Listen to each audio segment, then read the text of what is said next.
Good morning, Architect Sam, and to our future architects. We are about to present the Architectura of Vitruvius.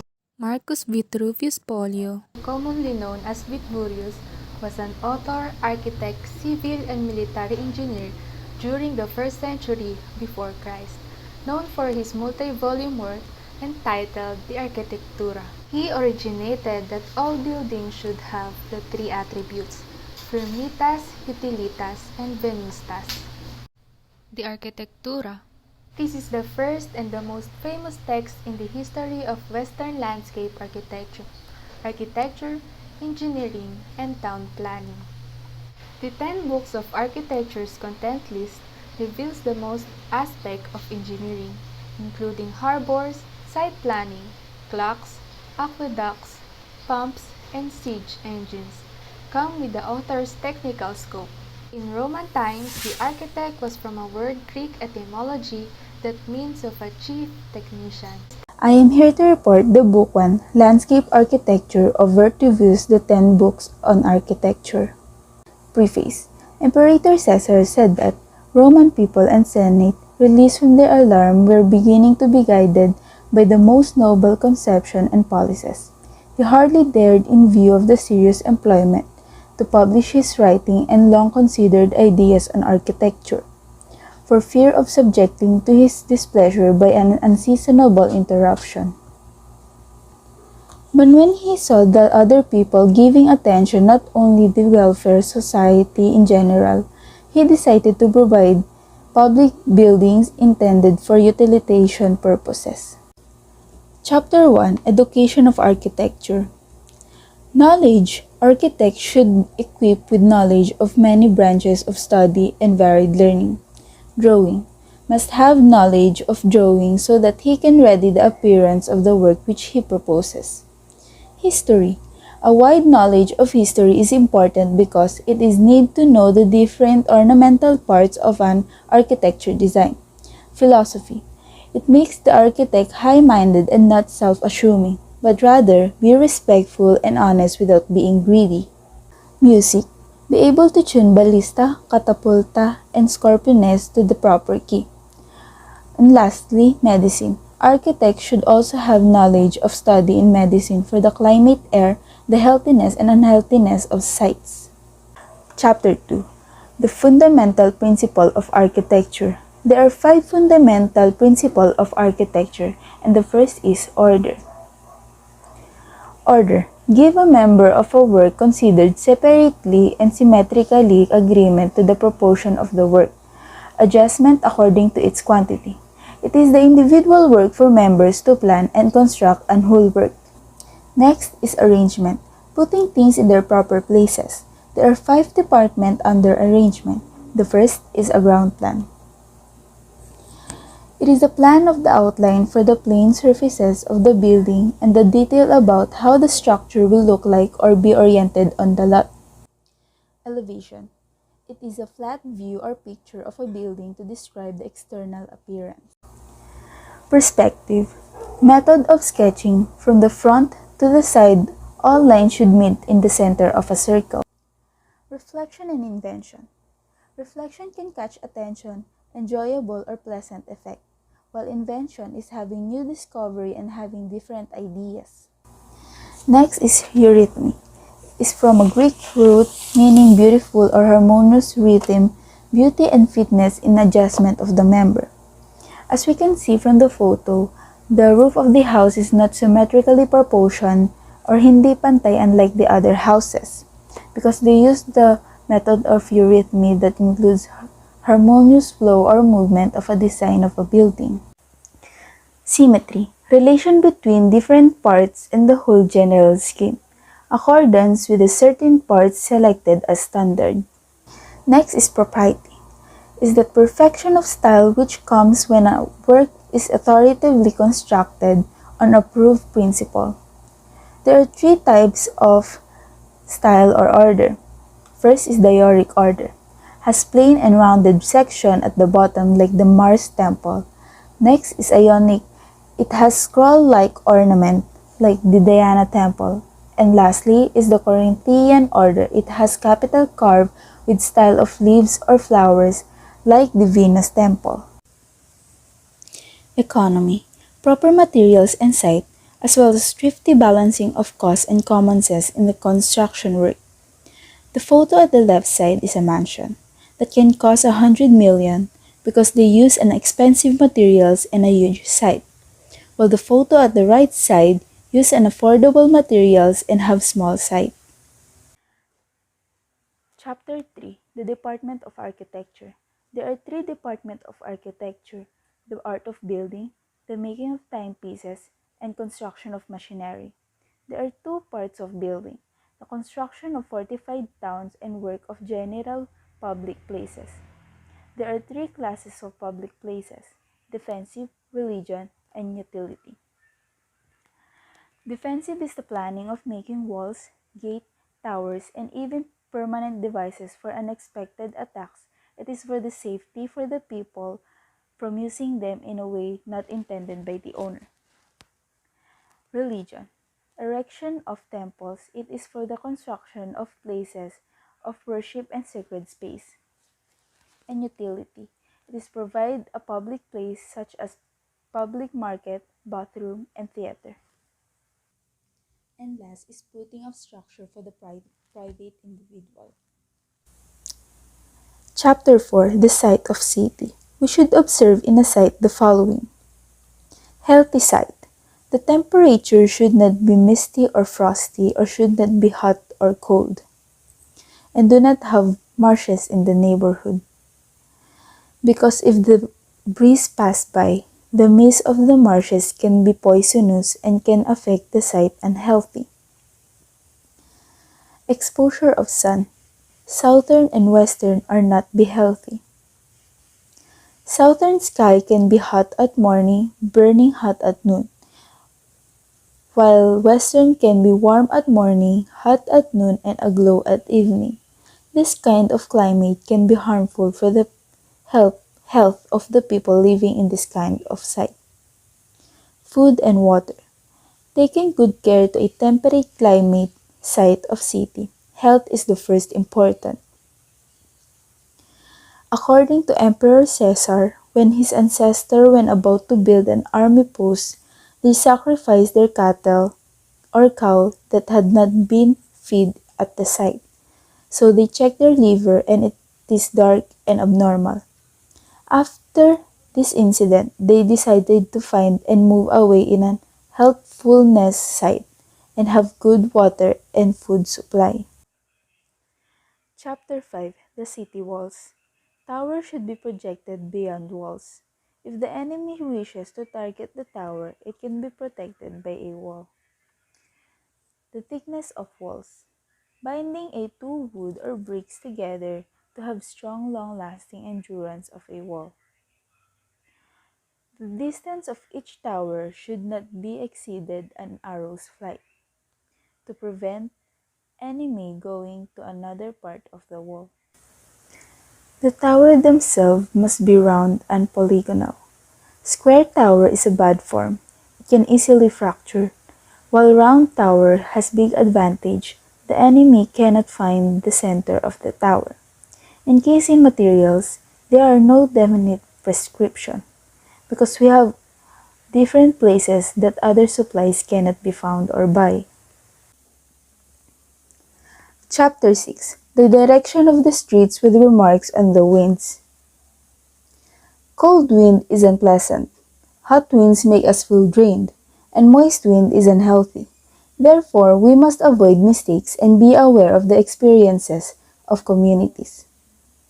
Wind is a flowing wave of air. It is produced when the heat meets moisture, the rush of heat generating a mighty current of air. Aeoliphiles discover a divine truth lurking in the law of heavens.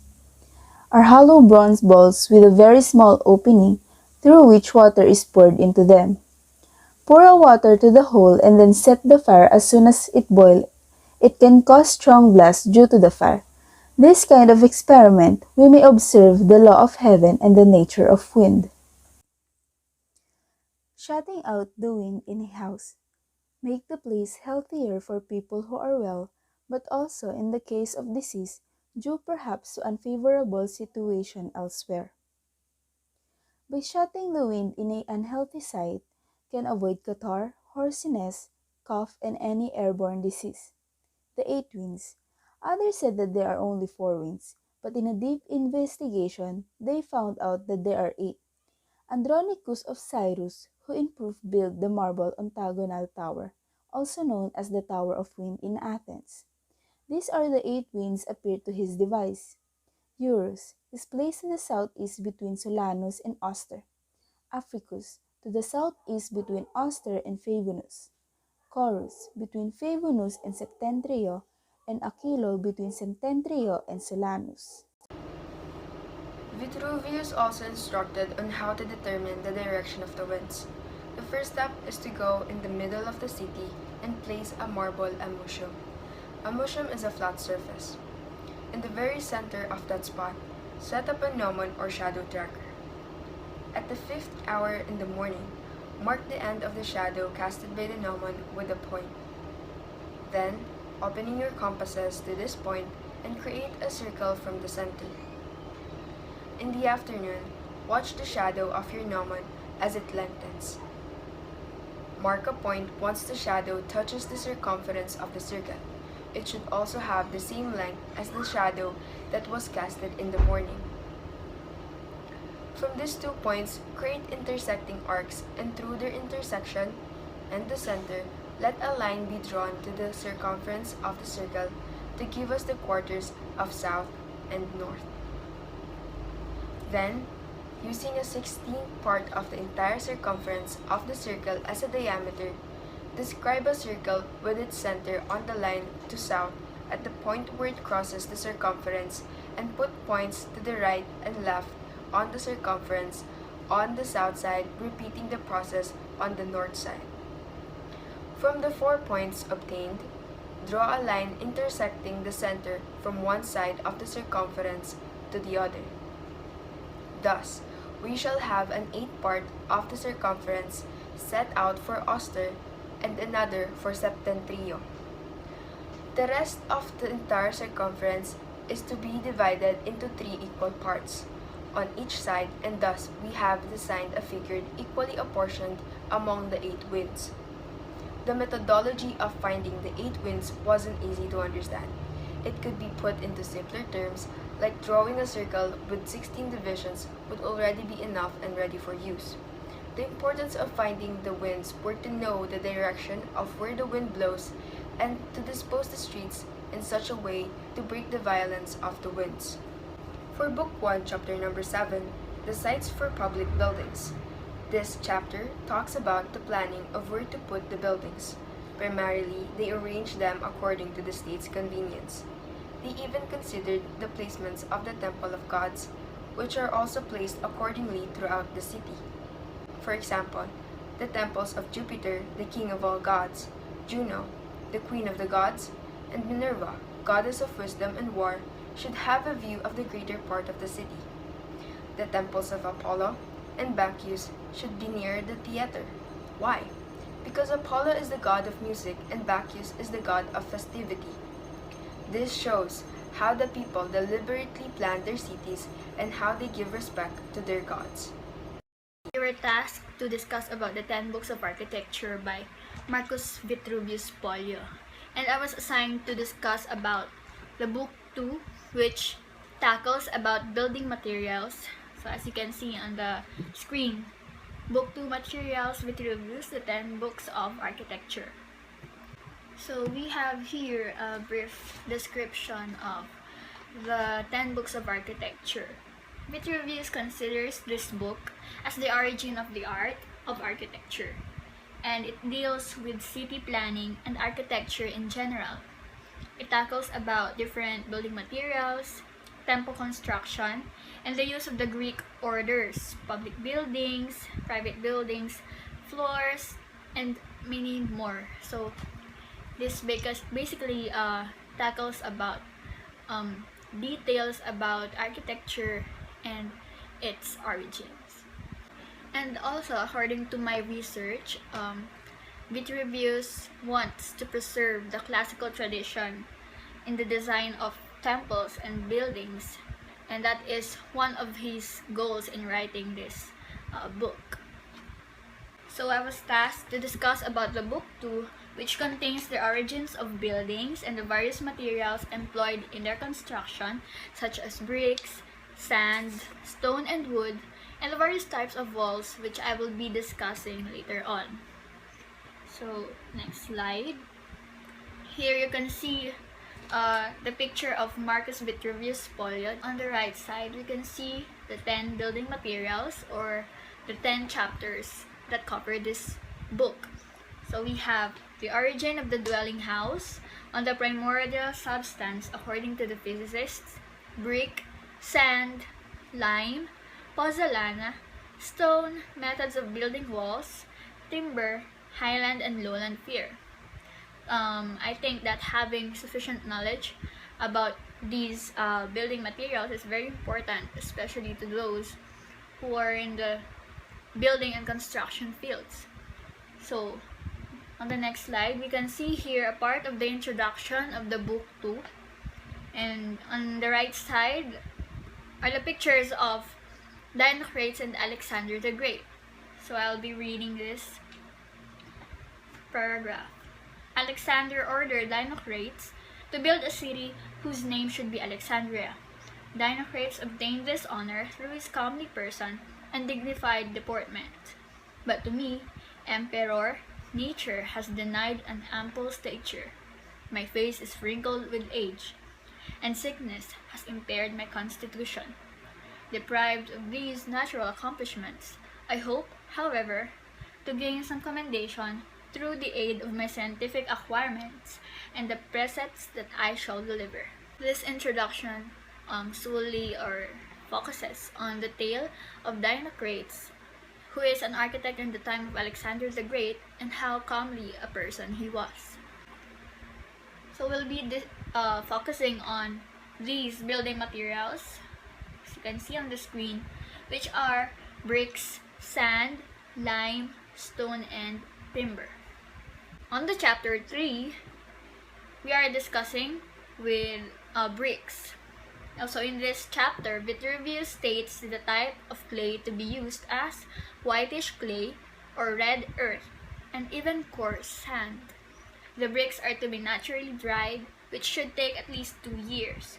His comments regarding imperfectly dried bricks and the problems to be encountered are well placed, as is the methodology to be followed in bonding the courses. But then, when he describes the sizes of the bricks, we are not told the most important fact. So in this chapter, Vitruvius mentioned about the clay, or the type of clay to be used and how it's supposed to be made. However, he missed the most important part, which is the thickness of the bricks or its size. Because I think it's very important to actually know these information, because the size of the brick actually controls the height of the construction material, and it also somehow provides strength to avoid distortions. So I think it should have been mentioned in this chapter. So for the next chapter, which is chapter 4, it tackles about sand. The sand for concrete masonry is equally a good descriptive chapter, aiding the builder with the knowledge to recognize good sand from that containing detritus. Detritus are the waste materials on the sand. So he mentioned that the kinds of pit sand are these: black, gray, red, and carbuncular. Of these, the best will be found to be that which crackles when rubbed in the hand, while that which has much dirt in it will not be sharp enough. Again, throw some sand upon a white garment, and then shake it out. If the garment is not soiled and no dirt adheres to it, the sand is suitable. So, sa chapter na to, he, just like po sa bricks, he mentioned the different characteristics that the sand should have first para malaman if it is a good sand, para maganda po yung maging construction. However, in this chapter 4, sand, Vitruvius does not fully mention the reasoning behind the use of sand. coarse sand that crackles is better than fine sand. Thus, the finer the sand, the more lime is required to bind it all together. But adding potsherds to fine sand and lime will bulk the material and provide for a thicker bed point. It's not much of a big deal, but I think Vitruvius should have mentioned it here in the chapter 4. Chapter 5 tackles about lime. So this is a part of the chapter 5. Lime made of close-grained stone of the harder sort will be good in structural parts. Lime of porous stone in stucco. After slaking it, mix your mortar, if using pit sand in the proportions of 3 parts of sand to 1 of lime. If using river or sea sand, mix 2 parts of sand with 1 of lime. Ganun din po, para ina-explain po ni Vitruvius dito kung ano po yung dapat gawin para maganda yung gagamitin pong lime ng builder. The mixtures discussed are as follows. 3 parts excavated sand to 1 part lime, which is a very basic mix used today. 2 parts river sand to 1 part lime, as the river sand is much finer grains, and river sand, lime, and crushed potsherds is a better mortar. But if you may notice in this chapter, Vitruvius does not fully mention or discuss the material itself, yung methodology for its cooling down and for slaking. However, it will be discussed in the book 7 of his The Architectura, pero hindi po kami na-assign sa book 7. So, next, the chapter 6, which discusses about pozzolana. This substance, when mixed with lime and rubble, not only lends strength to buildings of other kinds, but even when piers of it are constructed in the sea, they set hard underwater. He has explained that natural and man-made pozzolana has been used to improve fat lime mortars for a long time. Weak and friable stonework might benefit from a weak hot lime mix, whereas a moderately hydraulic lime mortar, either made from a hydraulic lime or by mixing brick dust or a natural pozzolana, as Vitruvius describes, would be suitable for denser brickwork. So in this chapter, Vitruvius reminds us that natural and man-made pozzolana has been used to improve fat lime mortars for a very long time. And I think it is important to remember that a wide variety of lime mortars have been used in the past, and we should embrace the use of all mortars, but pick carefully the most appropriate strength lime mortar for the work being undertaken. Book 2, Vitruvius, The 10 Books of Architecture. Continuation of Chapter 6. Therefore, when different and unlike things have been subjected to the action of fire and thus reduced to the same condition, if after this while in a warm, dry state, they are suddenly saturated with water, there is an effervescence of the heat latent in the bodies of them all, and this makes them firmly unite and quickly assume the property of one solid mass. The same kinds of soil are not found in all places and countries alike, nor is stone found everywhere.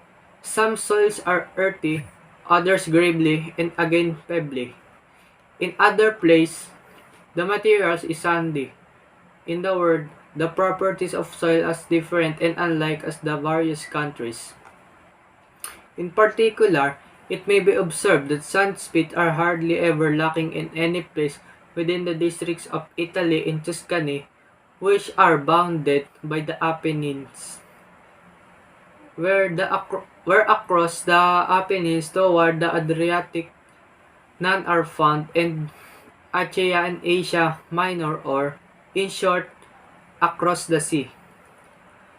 The very term is unknown, hence is not in all places where boiling springs of hot water abound. That there is the same combination of favorable circumstances which has been described above. For things are produced accordance with the will of nature, not suit man's pleasure, but as it were by chance of distribution. Chapter 7. We have now spoken of lime and sand, with their varieties and points of excellence. Next comes to the consideration of stone quarries, from which dimension, stone and supplies of rubble to be used in building are taken and brought together. The stone in quarries is found to be different and like qualities. In some, it is soft. For example, in the environs of the city at the quarries of Grotta Rossa, Pala, Fidenay, and the Alban Hills. In others, it is medium as Tivoli at Amiternum or Mount Socrate. And quarries of this sort, still other is hard, as lava quarries. All these subkinds have the advantage that they can be easily worked as soon as they have been taken from the quarries. Undercover the play their part well, but in often an exposed situation, the frost and ram make them crumble. They go to pieces, and on the sea coast too, the sea salt eats away and dissolve them. Nor can they stand greater heat or great heat either. And there are also several quarries called Anisian in the territory of Tarquini, the stone being of the color of peperino. The principal workshop lie around the lake of Bolsena and in the prefecture of Stationa. This stone has innumerable good qualities, neither the season of frost nor exposure to fire can harm it. But it remains solid and lasts to a great age, because there is only a little air and fire in its natural composition. A moderate amount of moisture and a great deal of earthy, hence its structure is of close textures and solid, and it so cannot be injured by the weather or by the force of fire. But, since on account of the proximity of the stone quarries, of Grotta Rossa, Pala, and the others that are nearest to the city, necessity drive us to make us use of their products. We must proceed as follows. If we wish to work to be finished without flaws, let the stone be taken from the quarry 2 years before building is to begin, and not in winter but in summer. Then let it expose or lie in an open place, such as stone has been damaged by 2 years of exposure, should be used in the foundations. Chapter 9. Timber. The various types of wood are explained, their usage noted in paragraph 1 to 13 and in paragraph 14 to paragraph 14. Vitruvius discusses one type of wood known only to the inhabitants of towns along the river Po and the Adriatic coast. The example of the wood say in this is oak, winter oak, the alder, the hornbeam, and the cedar and the juniper. First, oak. On the other hand, having enough and spare of the earthy among its elements, and containing but little moisture and air,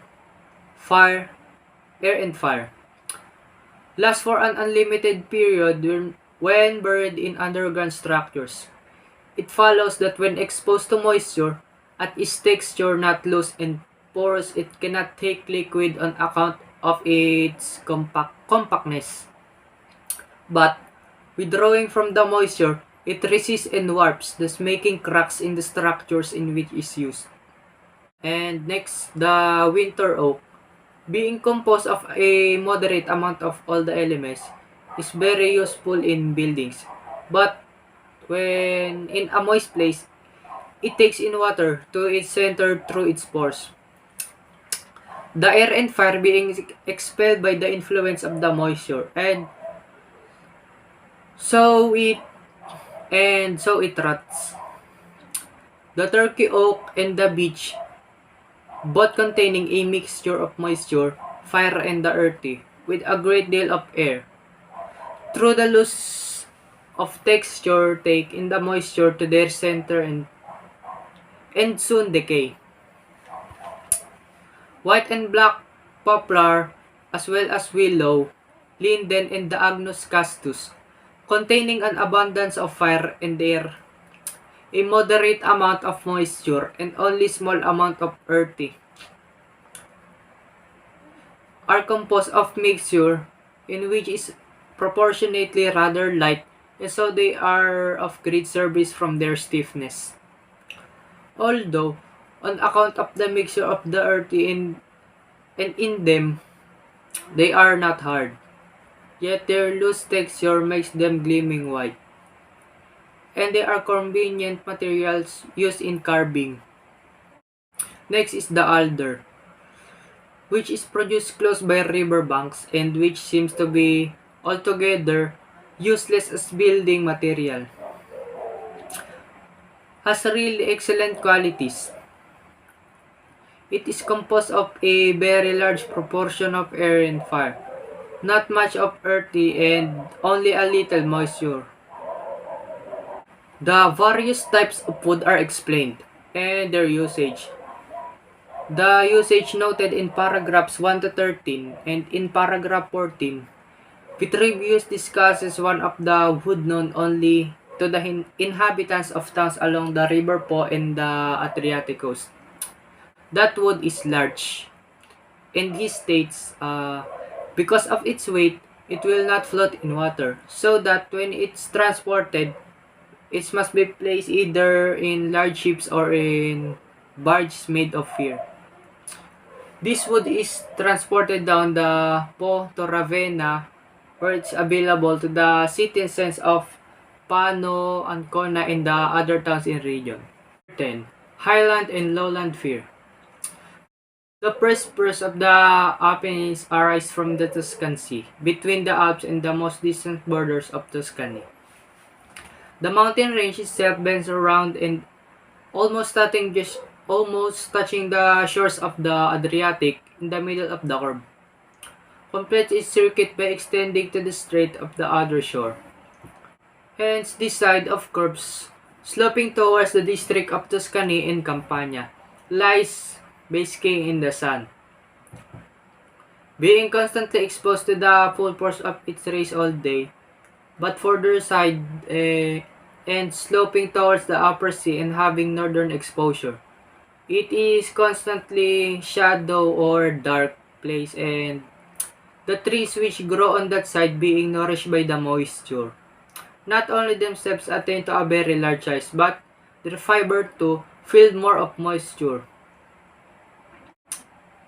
But the trees which grow in the place facing the course of the sun are not porous fiber but are solid, being drained by the dryness, for the sun absorbs moistures and draws it out of tree as well as out of the earth. And the trees in sunny neighborhoods, therefore, being solidified by the compact texture of their fiber and not being porous from moisture. And these are very useful so far as durability goes. When they are hewn into timber, hence the lowland firs, first being conveyed from sunny places, are better than those highland firs, which are brought here from shady places. Book 3, Vitruvius, The 10 Books of Architecture. Chapter 1, on Symmetry in Temples and in the Human Body. Book 3 had a strong emphasis on the concept of proportions. In Chapter 1, Vitruvius discusses symmetry as it manifests in the human body and as it is applied to the design of temples.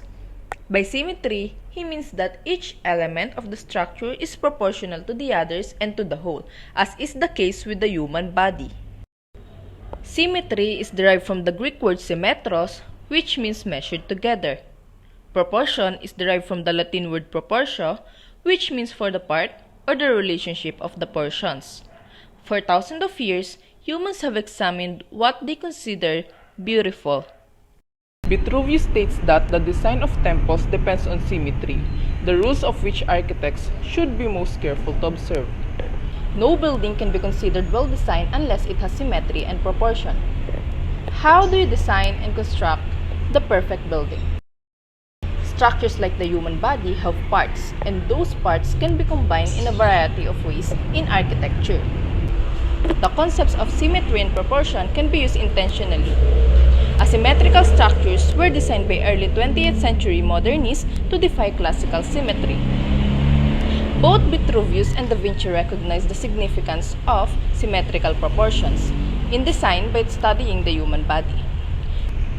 In perfect building, the different members must be in exact symmetrical relations to the whole general scheme, writes Vitruvius. This is the same theory behind modern architectural design. Our intuitive sense of what is beautiful may be influenced by symmetry and proportion. Now, let's move on to Chapter 2, Classification of Temples. In Chapter 2, Vitruvius writes of the 7 classifications of temples based on the placement and number of rows of columns relative to the cella, the room in which is housed the statue of the god. The classifications in order of complexity are in antis, prostyle, amphifrostyle, peripteral, pseudodipteral, dipteral, and hyphytral. Along with the description of each classification, Vitruvius cites at least one example of an actual temple in of that classification. Ideal human body proportions are derived and used as a measurement scale. The same concept is later applied to temples. An anti-temple is a type of ancient Greek temple with side walls that extend to form a porch at the front or back or both and end in structural pillars known as ante. The temple was called prostyle if the columns were placed ahead of the walls or ante, and peripteral if the columns surrounded the temple. Amphifrostyle refers to a temple with a portico on both the front and back sides. Pseudodipteral refers to an ancient Greek temple with a single peristyle surrounding the cella at a distance of 2 intercolumns and 1 column. There is more space between the columns of the peristyle and the cella in dipteral temples than in peripteral temples. Dipteral temples have 2 peristyles. And lastly, we have hyphytral. Hyphytral describes an ancient temple with no roof. Chapter 3. The proportions of intercolumniations and of columns. In Chapter 3, Vitruvius continues the analysis of the plans of temples, examining 5 classes of temples according to the placement of the columns relative each to the other. Vitruvius named 5 systems of intercolumniation. We have pycnostyle, systyle, diastyle, eriostyle, and view-style. The first one, we have pycnostyle, close-set columns. Second, systyle, slightly more ample intercolumnar space.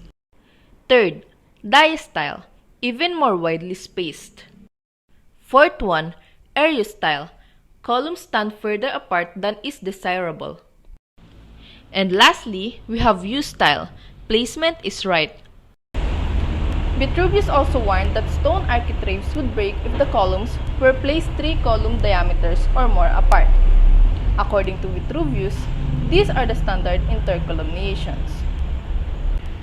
Number 1. Pycnostyle, 1.5 diameters. Systyle, 2 diameters. Diastyle, 3 diameters. Eriostyle, 4 or more diameters requiring a wooden architrave rather than one of stone. Lastly, we have view-style, 2.25 diameters and 3 diameters between middle column, front, and rear. It was considered by Vitruvius to be the best proportion. Here we'll know how they get the thickness of the columns of the temple. The first one is eriostyle. The column thickness should be constructed 1/8 part of their height. For example, a column is divided into 8 and one part of it will be the thickness of the column. The second one is diastyle. The height of a column should be measured off into 8.5 parts. and the thickness of the column fixed at one of these parts. C style, let the height be divided into 9.5 parts, and one of these given to the thickness of the column. Picno style, the height should be divided into 10 parts, and one of these should be used in the thickness of the columns. In U style, let the height columns be divided, as in the C style, into 9.5 parts, and let one part be taken for the thickness at the bottom of the shaft. And with this dimension, we shall be taking account the proportions of the intercolumniations.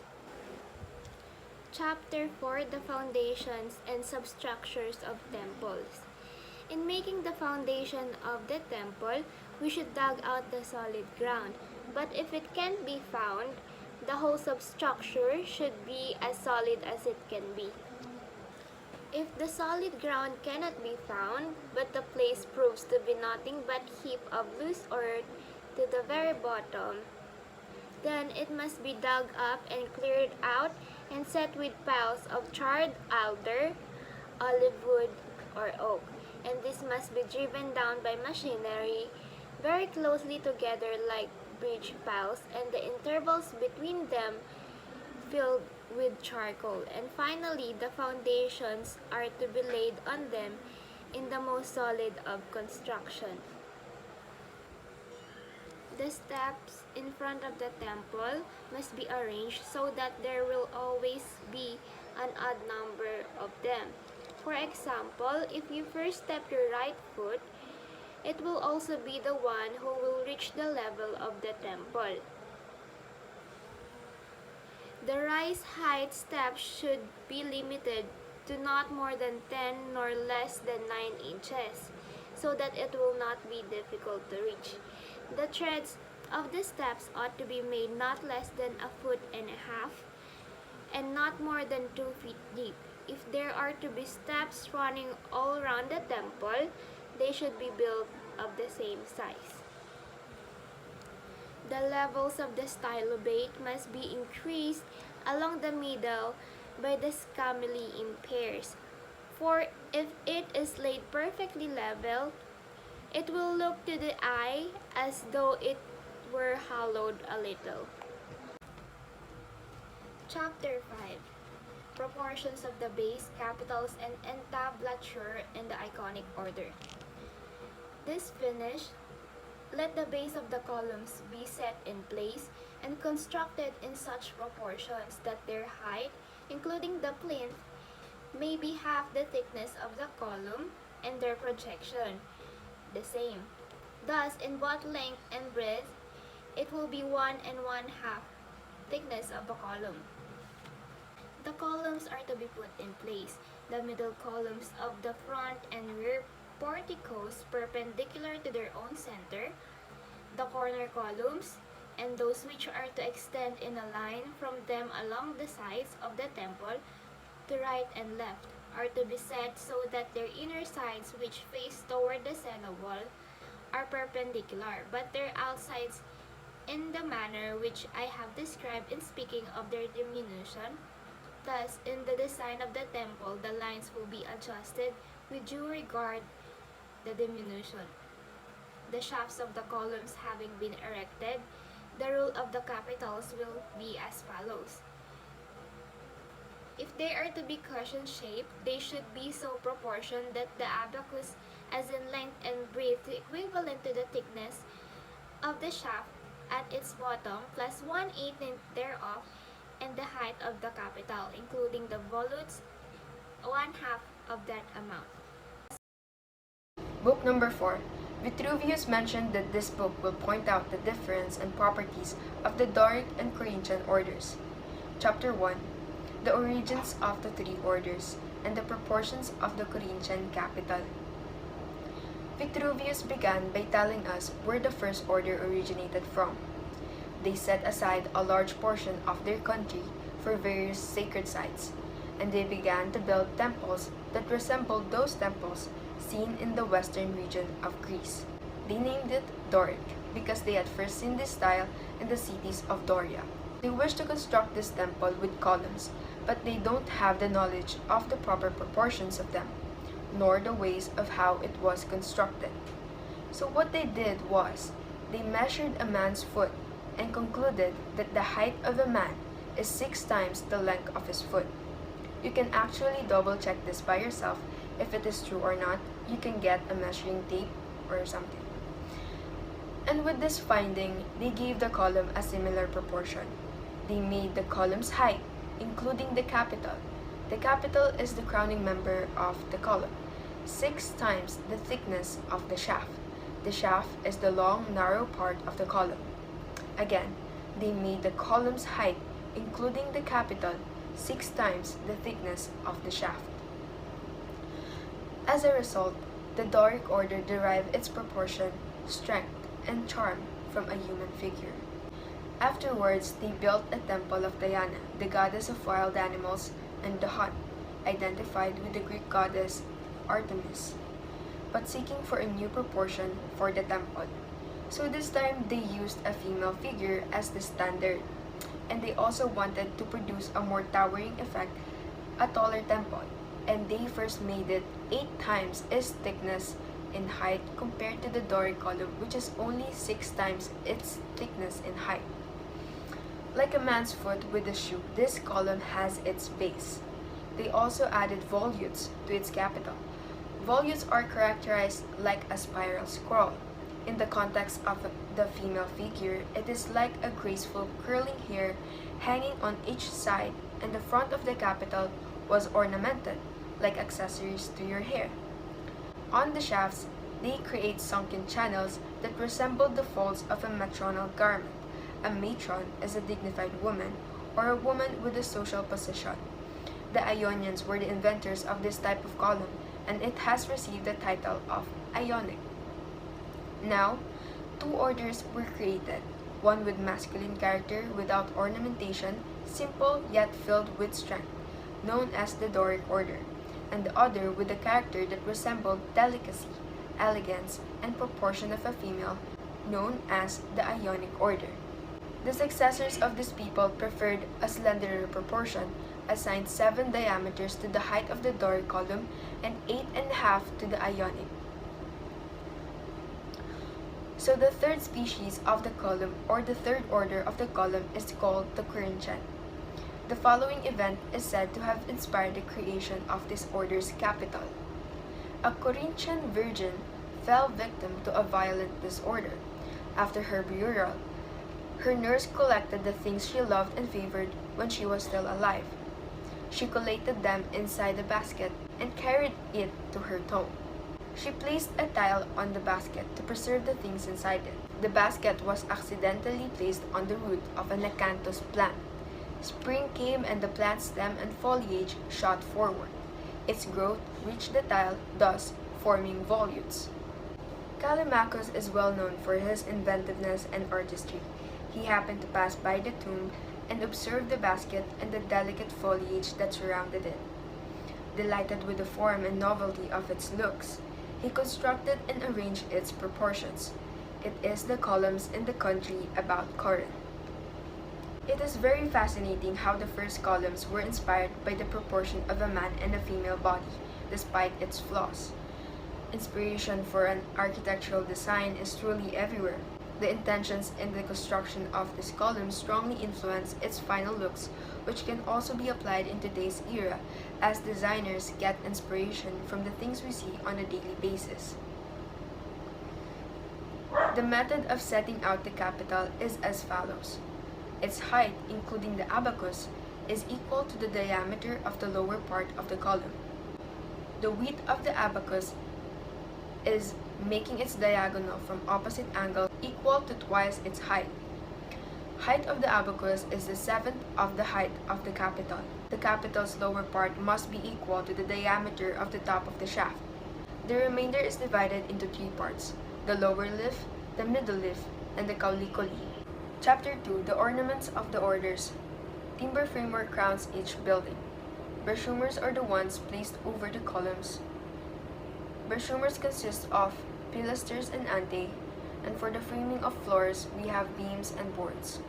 For the roofing, if the span of the roof is long, it will be consisted of ridge piece, tie beam, and struts. If the span of the roof is moderate, it will be consisted of ridge piece and rafters. They laid the beams so that they can run over from the inner face of the walls so that it will fill up the places between the beams. And they ornamented the cornices and the upper parts with elegant woodwork. They cut off the ends of the beams that supported the weight of the roof and covered it with the tablet. This gave rise to the triglyph and metope in the Doric order. Triglyphs are indented rectangular blocks. Metopes, also rectangular in shape, fills the space between two triglyphs. In the Ionic order, dentils were used. Dentils are small blocks used as a repeating ornament. There were a lot of compromise during the creation of temples, and they were finished elegantly with the different ornaments. For Chapter 3, Proportions of the Doric Temples. The front of the Doric temple, if it is a tetrastylus, it will be divided into 27. If it is a hexastylus, it will be divided into 42. One part of this is called a module. Thickness of the columns is 2 modules. The height of the columns is 14 modules. The capital's height is 1 module. It will be divided into 3 parts. One is for the abacus, another for the echinus, and the third for the hypotrachelium. Architrave's height is 1 module. The width of the soffit of the architrave is to correspond with the thickness of the column at the hypotrachelium. Metope is 1 module and a half in height and 1 module wide. The triglyph will be divided into 6 parts. Chapter 4, the Cella and Pronaos. The cella is the body of the temple in which the image of the deity or an altar is housed. It was a simple room, usually rectangular, with the entrance at one end, and the side walls often extended to form a porch in early Greek and Roman architecture. A small temple was sometimes placed within larger temples where the cella is open to the sky. The pronaos is the front of the temple. It is like the porch of a house. The length of the temple must be twice its width. The cell is 1/4 more than the width. The remaining parts run forward to the ante of the walls of the pronaos. The ante should have the same thickness as the columns. The thickness of the cella's walls must be proportional to the magnitude of the work. Small stones will be used if they are built in an ordinary way. If square stone or marble are going to be used, it was instructed that the pieces should be small and of equal size.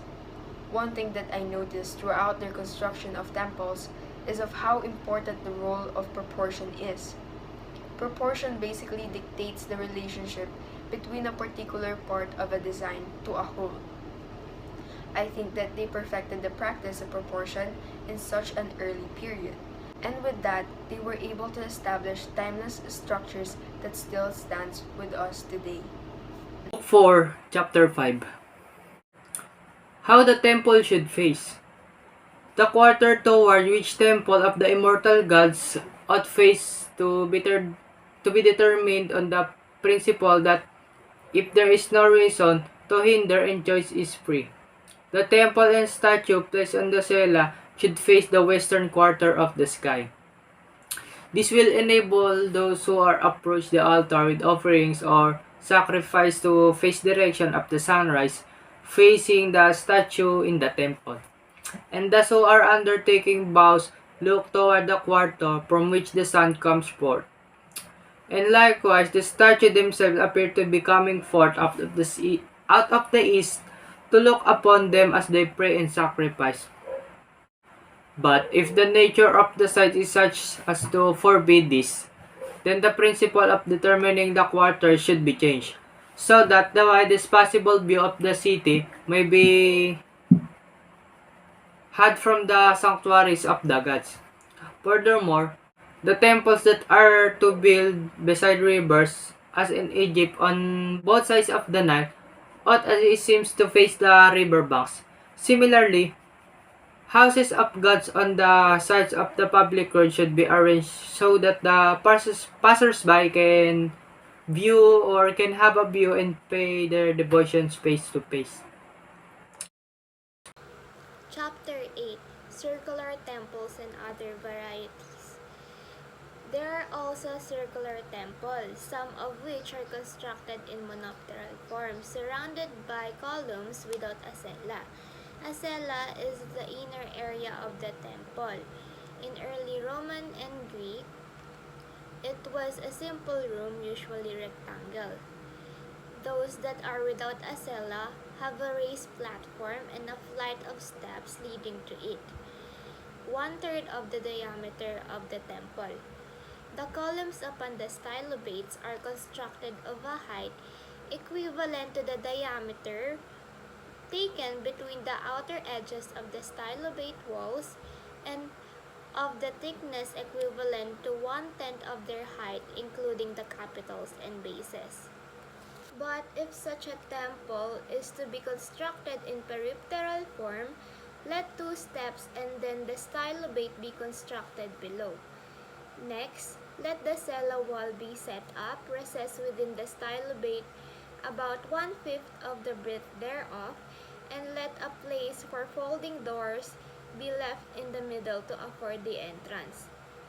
The cella, excluding its walls and half passage round the outside, should have a diameter equivalent to the height of a column above the stylobate.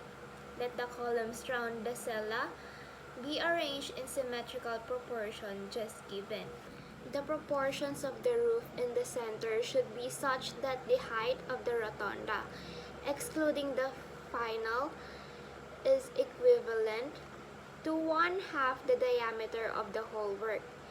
The final, excluding its pyramidal base, should have the dimension of the capital of a column. All the rest must be built in the symmetrical proportion, just like at the picture. There are also other kinds of temples constructed in the same symmetrical proportion and yet with a different kind of plan. For example, the Temple of Castor in the district of Circus Flaminius. Chapter 4: The Foundations and Substructures of Temples. In making the foundation of the temple, we should dig out the solid ground, but if it can't be found, the whole substructure should be as solid as it can be. If the solid ground cannot be found, but the place proves to be nothing but heap of loose earth to the very bottom, then it must be dug up and cleared out and set with piles of charred alder, olive wood, or oak, and this must be driven down by machinery very closely together like bridge piles, and the intervals between them filled with charcoal, and finally the foundations are to be laid on them in the most solid of construction. The steps in front of the temple must be arranged so that there will always be an odd number of them. For example, if you first step your right foot, it will also be the one who will reach the level of the temple. The rise height steps should be limited to not more than 10 nor less than 9 inches, so that it will not be difficult to reach. The treads of the steps ought to be made not less than 1.5 feet and not more than 2 feet deep. If there are to be steps running all around the temple, they should be built of the same size. The levels of the stylobate must be increased along the middle by the scamilli in pairs, for if it is laid perfectly level, it will look to the eye as though it were hollowed a little. Book 4, Vitruvius, The 10 Books of Architecture. Chapter 6, The Doorways of Temples. We have Doric, Ionic, and Corinthian. First, let's talk about Doric. The Doric, the oldest, simplest, and most massive of the 3 Greek orders, was applied to temples in the 7th century BC. The Doric style is distinguished by the simple circular capitals at the tops of columns. It is the earliest and the simplest of the orders. Despite the complex details in the entablature above, Vitruvius associates the Doric with masculine proportions. It is also the least expensive of the orders to use. When the three orders are superposed, the Doric is usually at the bottom, followed by the Ionic and the Corinthian, and the Doric, as the strongest, is often used on the ground floor beneath another order in the story above. Doric columns can be found in the Parthenon. It was most popular in mainland Greece during the Archaic period. Now, let's move on to Ionic.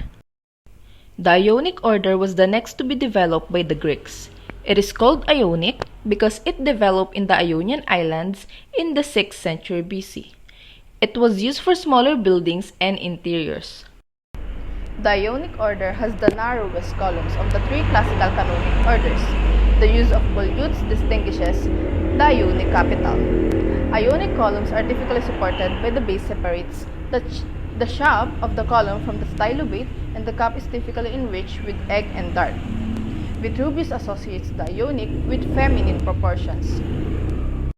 The tiny temple to Athena Nike at the entrance to the Athens Acropolis, designed and built by Callicrates, is one of the earliest and most stunning examples of the Ionic order.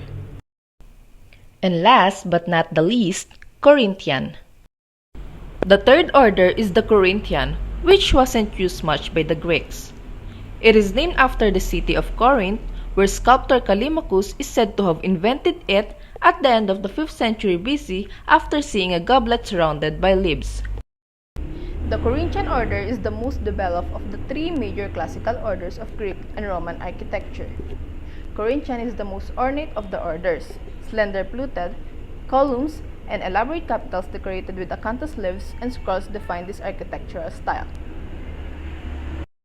The oldest known Corinthian column stands inside the 5th century temple of Apollo Epicurus at Bassae. Let us now move on to chapter 7, Tuscan Temples.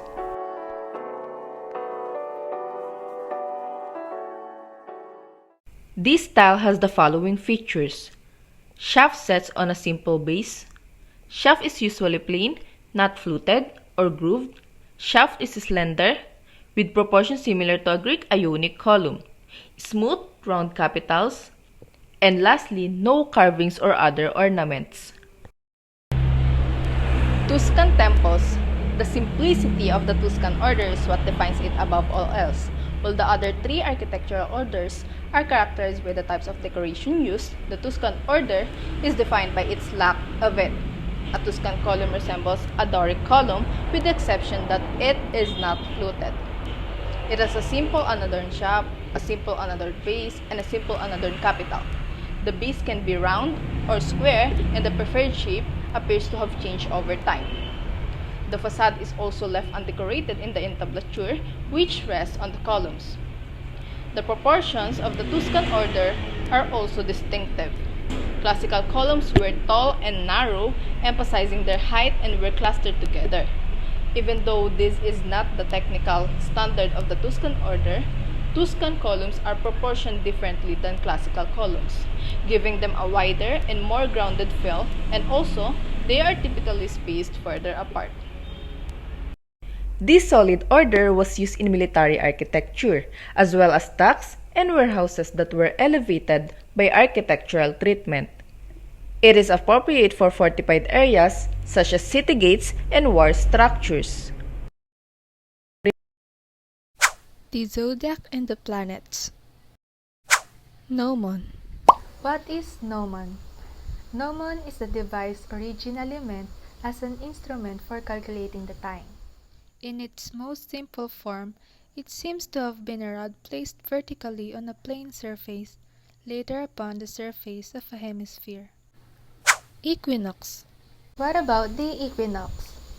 It is the time or date twice each year at which the sun crosses the celestial equator, when day and night are of approximately the same length, about September 22 and March 20. What about the analemma?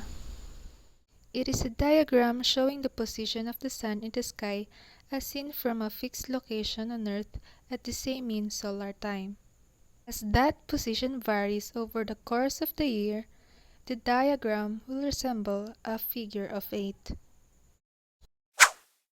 The word universe means the general assemblage of all nature, and it also means the heaven is made up of constellations and the courses of the stars. There is a broad circular belt composed of the 12 signs, whose stars, arranged in 12 equivalent divisions, represent each a shape which nature has depicted. In Western astrology and formerly astronomy, the zodiac is divided into 12 signs, each occupying 30 degrees of celestial longitude and roughly corresponding to the star constellations, including Aries, Taurus, Gemini, Cancer, Leo, Virgo, Libra, Scorpio, Sagittarius, Capricorn, Aquarius, and Pisces. The phases of the moon. According to the teaching of Berosus, who came from the state of Chaldees and was the pioneer of Chaldean learning in Asia, that the moon is a ball, one half luminous and the rest of a blue color. By this theory of Berosus explained the phases of the moon, according to Vitruvius, he is an expert in astrology. What exactly is astrology? It is a type of divination that involves the forecasting of earthly and human events through the observation and interpretation of the fixed stars, the sun, the moon, and the planets. Berosus is an expert in astrology, which concerns the influences of the 12 signs, the 5 stars, the sun, and the moon upon human life. He and other Chaldeans knew the art of casting nativities, which enables them to declare the past and the future by means of calculations on the stars. But according to Aristarchus of Samos, a mathematician of great powers, has left a different explanation in his teaching on this subject, I shall now set forth. He explained that it is no secret that the moon has no light of her own, but is, as it were, a mirror receiving brightness from the influence of the sun. Of all the 7 stars, the moon traverses the shortest orbit, and her course is the nearest to the earth. The phases of the moon. The new moon, waxing crescent, first quarter, waxing gibbous, full moon, waning gibbous, third quarter, and waning crescent. The course of the sun through the 12 signs. To begin with, experience suggests that the closer an object is to a light source, the brighter it is illuminated. This is easy to check even at home, with the help of a lamp and any object that you can find. The further you move the object away from the lamp, the less intense the light shine upon it. Similar logic applies in space. In other words, the further we move away from our star is the lower the light intensity and the dimmer it appears. Here are the 12 signs and its planets. The Mars, Scorpio and Aries.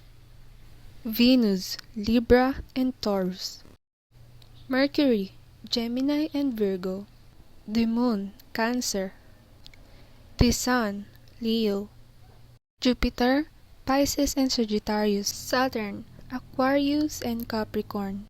The Gemini is the smallest planet to the solar system, and also the one who is the closest to the Sun, so it is the planet who receives heavy light intensity from the Sun, while the Pisces is the furthest from the Sun, with 4.5 billion kilometers between the two. If you will look at the Sun from its surface, it would appear a lot smaller than the Earth, and the sunlight about 900 times dimmer. The Northern Constellations. But first, what is constellations? The patterns of the stars seen in the sky are usually called constellations, although more accurately, a group of stars that forms a pattern in the sky is called an asterism. Astronomers use the term constellation to refer to an area of the sky. Constellations are the regions of the sky in which stars appear to be grouped together. And constellations are really man-made objects, And it's something that we have been using over thousands of years to help us measure time. The majority of the modern 36 northern constellations are based on the Greek constellations. The 5 northern constellations visible from the most locations throughout the year are Cassiopeia, Cepheus, Draco, Ursa Major, and Ursa Minor. These constellations are very easy to find in the night sky because they are dominated by familiar asterisms formed by their brightest stars. Here is the short video of the northern constellations.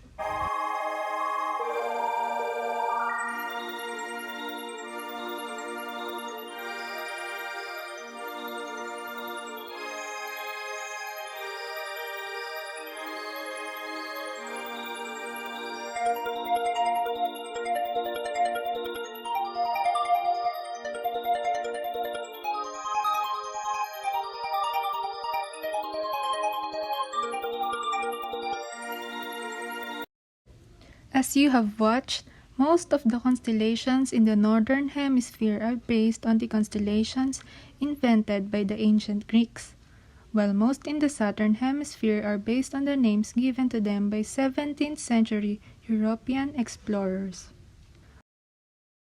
Before we proceed in our topic, let me discuss first what constellation is. Constellation comes from the Latin word con, meaning together, and stella, which means star.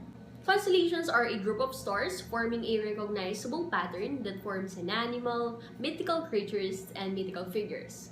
We have 88 constellations in total. 36 of them are from northern sky, as what Miss Leila showed us, and 52 of them are from the southern sky. We have 12 constellations that are very famous.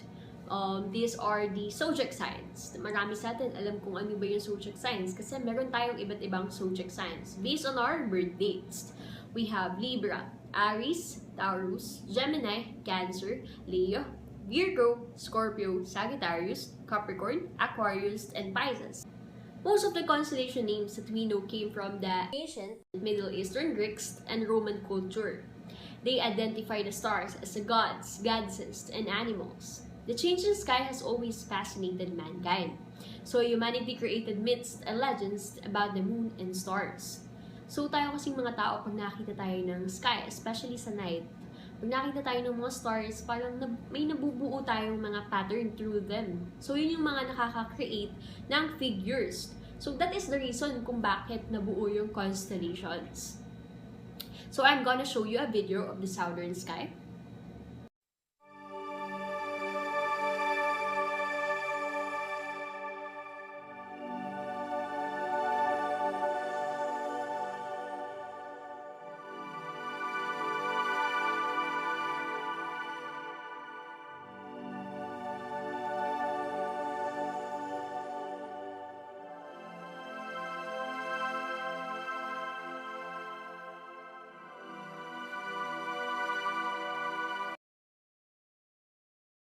So what is astrology?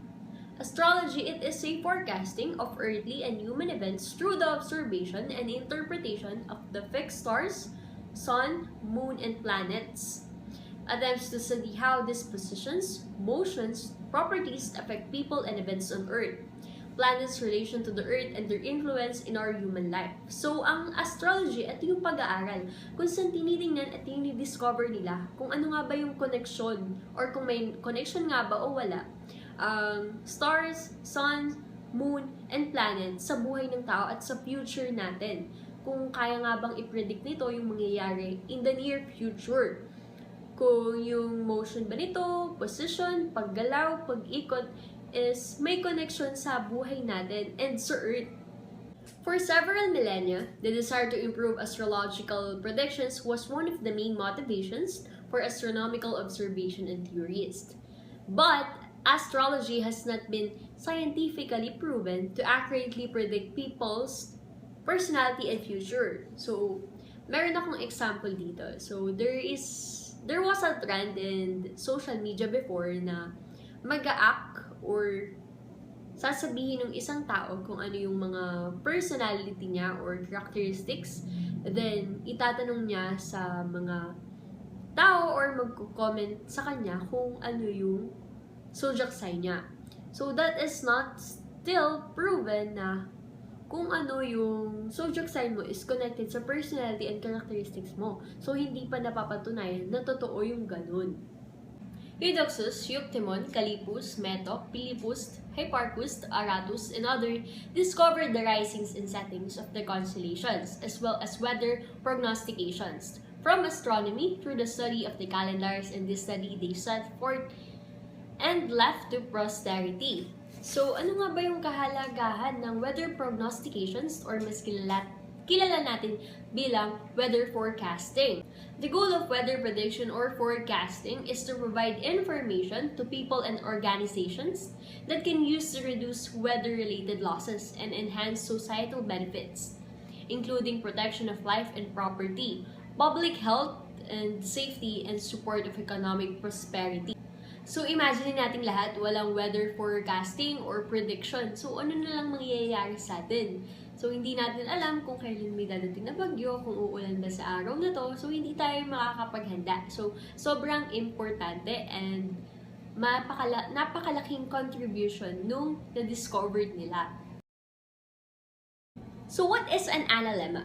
The word analemma comes from the Greek word which means support, and it refers to the pedestal that supports a sundial. So later on, we will discuss about this sundial. So here is the picture of an analemma. Did you know that it is one of the most challenging photographic aim that a one person can pursue? Because it takes dedication, planning, precise timing to capture an analemma. This particular analemma was taken by Jack Fishburne in 1998 and 1999. The picture shows the position of the sun at the exact same time every day throughout the course of the year. And actually, just a few people or photographers have done this to capture an analemma. So ano nga ba ang dahilan? Why are we looking at the figure 8 in the sky? Each day, the sun traces an arc across the sky as it rises in the east and sets in the west. Throughout the year, the height of the sun changes. In the winter time, just a small arc appears in the sky. The smallest arc occurs in the winter solstice. So, ang winter solstice ay from December 21 in the northern hemisphere and June 21st in the southern hemisphere. Ito yung mga araw o panahon na maiksi lang yung araw or mabilis dumidilim sa hapon. So, bakit nga ba nangyayari yun? So, this occurs because of the sun is above the horizon, but over the next 6 months, the height of the sun changes or increases until the summer solstice. Nababago to dahil sa constant na tilt ng Earth. So, before we proceed, let us know first about the Kepler's law of planetary motion. So, papakita natin ngayon kung ano nga ba yung pag-ikot ng Earth or ng planet sa Sun.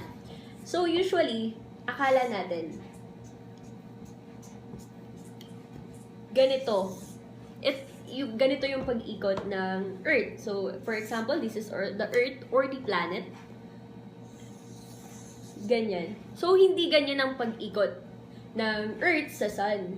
So, ang tamang pag-ikot ng Earth sa Sun is squishy yung circle. Hindi siya perfect circle.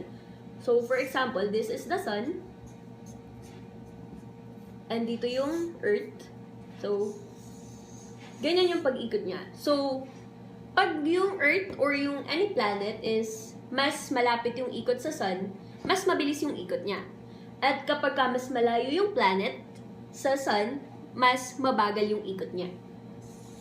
So, yan.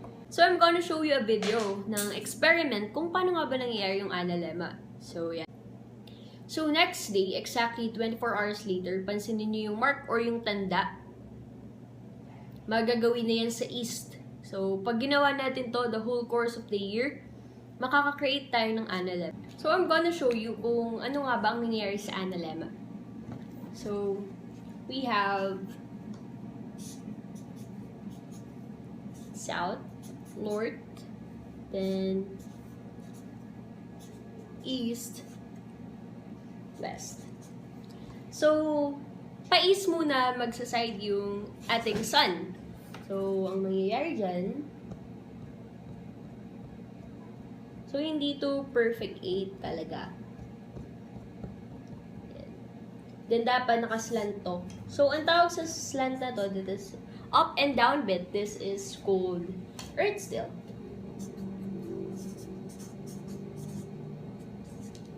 Earth still.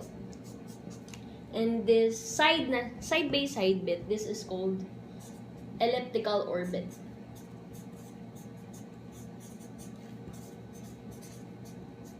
Itong side by side na to.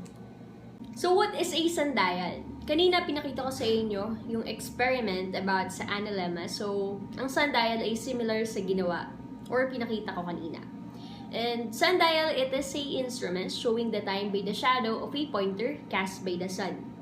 So it was invented in 1500 BC in Egypt, and it was invented by a mathematician and astronomer, Theodosius. So, ngayon, papakita ko sa inyo yung parts ng sundial. So, yan. As you can see, there is no one here, or yun yung parang nakastand.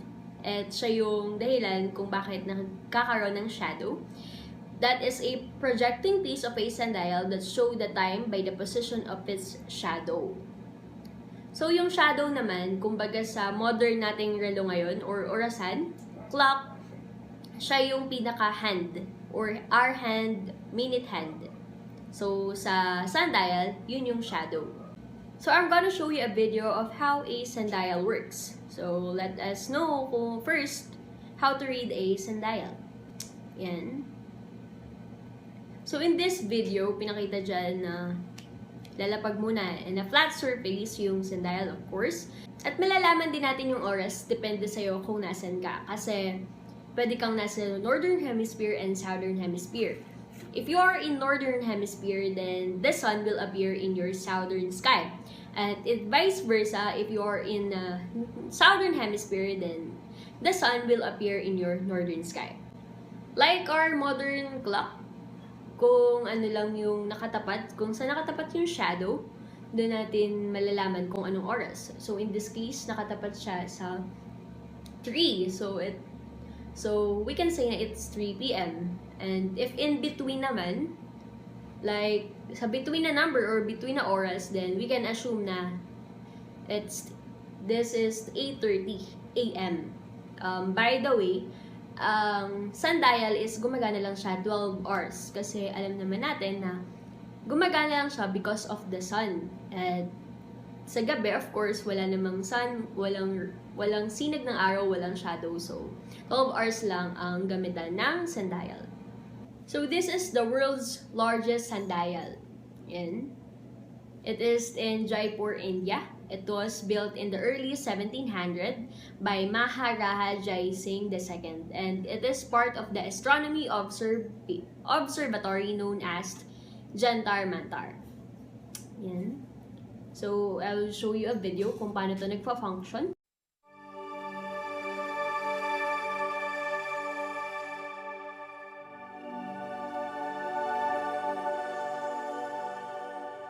So, what is a water clock?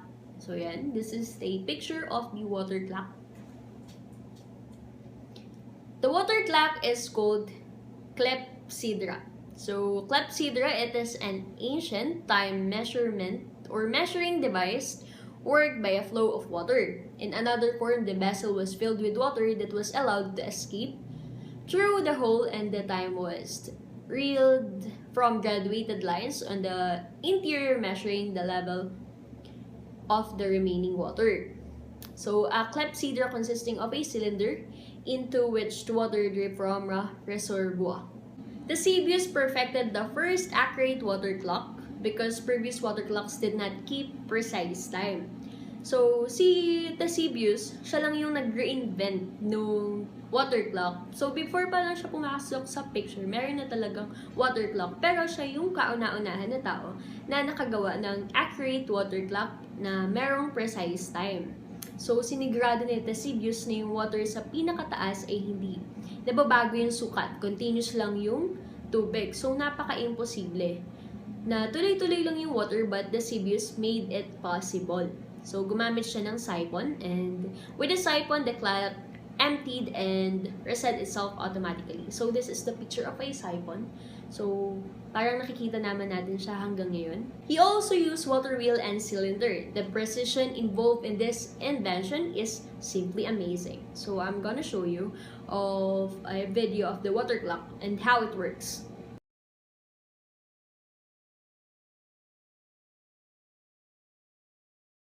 I am Leila Aliana De Lazo.